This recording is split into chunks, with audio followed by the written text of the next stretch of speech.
پاکستان کہانی میں آج ہم بات کریں گے شمالی کوریا کے ایک ایسے ہوٹل کے بارے میں جو کہنے کو تو دنیا کا سب سے بلند ہوٹل اور دنیا کی 7ویں سب سے بلند ترین عمارت ہے، لیکن 30 سال سے اس ہوٹل میں ایک بھی مہمان نہیں آیا۔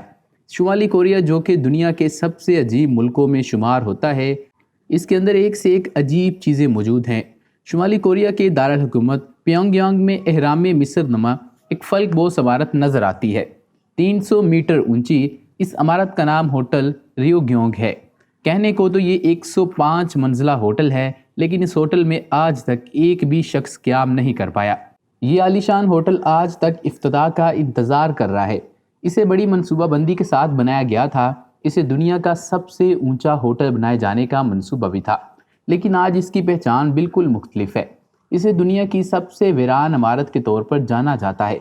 یہ عمارت پورے شہر میں سب سے بلند اور الگ نظر آتی ہے۔ اگر اس عمارت کو بنانے کا کام وقت پر پورا ہو جاتا تو یہ آج دنیا کی 7ویں سب سے اونچی عمارت ہوتی، لیکن ایسا نہیں ہو سکا۔ 30 سال سے بند پڑی اس عمارت کو ہوٹل آف ڈوم کہا جاتا ہے۔ اس عمارت کی تعمیر کا کام 1987 میں شروع کیا گیا تھا۔ اس کو 1000 میٹر بلند ہونا تھا، جس میں 3000 کمرے اور 5 ریوالونگ ریسٹورانٹس بنائے جانے تھے، جو کہ عمارت کے بالکل ٹاپ پر بننے تھے۔ 1992 تک یہ عمارت اپنی مکمل ہائٹ تک پہنچ چکی تھی، جس کے بعد اس پر 16 سال کام بند رہا۔ 2008 تک اس عمارت میں کوئی شیشہ تک نہیں لگا تھا۔ 2008 میں دوبارہ کام شروع ہوا، لیکن پھر بھی مکمل نہیں ہو سکا۔ اس عمارت پر اب تک $750 ملین یعنی تقریباً 165 ارب پاکستانی روپیہ لگ چکا ہے۔ اگر اس ہوٹل کی تعمیر مکمل کرنی ہے تو $2 ارب یعنی 440 ارب پاکستانی روپیہ مزید چاہیے۔ 165 ارب روپیہ خرچ کرنے کے بعد اس ہوٹل کو دنیا کی سب سے اونچی خالی عمارت ہونے کا اعزاز حاصل ہوا ہے۔ شمالی کوریا کی حکومت کو لگتا تھا کہ یہ ہوٹل مغربی سرمایہ کاروں کو اپنی طرف متوجہ کرے گا، اس لیے اعلان کیا گیا تھا کہ یہاں جاپانی کھانے بھی ملیں گے اور یورپین بھی، اور نائٹ کلبز بھی ہوں گے۔ امید کی گئی تھی کہ یہ ہوٹل 2 سال میں بن کر تیار ہو جائے گا، لیکن ایک کے بعد ایک مشکلات آنے کے بعد یہ ہوٹل کبھی بھی مکمل نہ کیا جا سکا۔ 1992 میں تعمیر کا کام اس لیے پوری طرح روکنا پڑا کیونکہ 1991 میں سوویت یونین ٹوٹنے کے بعد شمالی کوریا کو بہت زیادہ دھچکا لگا، کیونکہ سوویت یونین اور شمالی کوریا ٹریڈنگ پارٹنر تھے۔ ٹریڈ رکنے کی وجہ سے شمالی کوریا شدید مالی مشکلات کا شکار ہو گیا۔ 2 دہائیوں سے زیادہ عرصے تک یہ عمارت اس کے بعد ادھوری اور خالی پڑی رہی۔ کچھ ماہرین کا کہنا ہے کہ خالی پڑی عمارت ملک کی حکومت کے لیے شرمندگی کا باعث ہے۔ کچھ اخباروں نے اسے 2 نمبر تعمیراتی کام بتایا تو کچھ نے تعمیر میں استعمال ہونے والی اشیاء پر سوالات بھی اٹھائے۔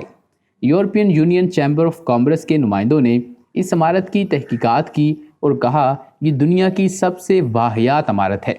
میڈیا میں اس ہوٹل کو اسیب زدہ بھی قرار دیا جا چکا ہے، جبکہ سن 2012 میں مصر کی ایک کمپنی نے ایک بار پھر سے اس کی ادھوری تعمیر کا کام شروع کیا۔ اس کمپنی نے ہوٹل کے اندر کی تصاویر جاری کی اور کہا کہ 3 برسوں میں ہوٹل کھل جائے گا، لیکن پھر بھی نہ ہو سکا۔ تعمیر شروع ہونے کے 30 برس بعد آج بھی یہ ہوٹل کھل نہیں پایا۔ جولائی 2017 میں اس ہوٹل کی دیواروں پر پوسٹر لگائے گئے جن پر لکھا تھا راکٹ والا طاقتور ملک۔ اس کے ایک دن بعد ہی شمالی کوریا نے اپنے خطرناک میزائلوں کا تجربہ کیا۔ لیکن کیا آپ نے سوچا کہ شدید مالی مشکلات میں گرے اور دنیا سے کٹے ہوئے ملک جہاں ویسے بھی کوئی ٹورسٹ نہیں آتا، تو شمالی کوریا نے اس ہوٹل کو بنانے کا فیصلہ ہی کیوں کیا؟ تو اس کا جواب ہے کہ اس ہوٹل کی تعمیر کا فیصلہ سیاسی تھا۔ یہ ہوٹل امریکہ کی حمایت یافتہ جنوبی کوریا اور سوویت یونین کی حمایت یافتہ شمالی کوریا کے درمیان سرد جنگ کی دشمنی کا نتیجہ تھا۔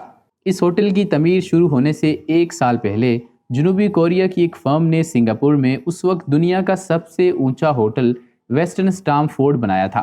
جنوبی کوریا کی کامیابیوں پر شمالی کوریا کے سیاسی رد عمل کے ایک حصے کے طور پر پیونگ یانگ نے 1989 میں نوجوانوں اور طلباء کے عالمی میلے کا اہتمام کیا، جو اولمپکس کا ایک سوشلسٹ ورژن تھا۔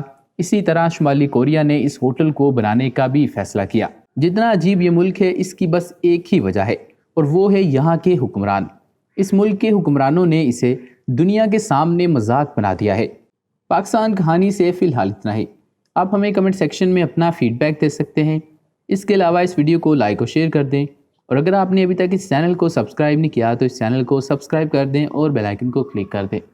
ملتے ہیں آپ سے اگلی ویڈیو میں، مجھے اجازت دیجیے، اللہ حافظ۔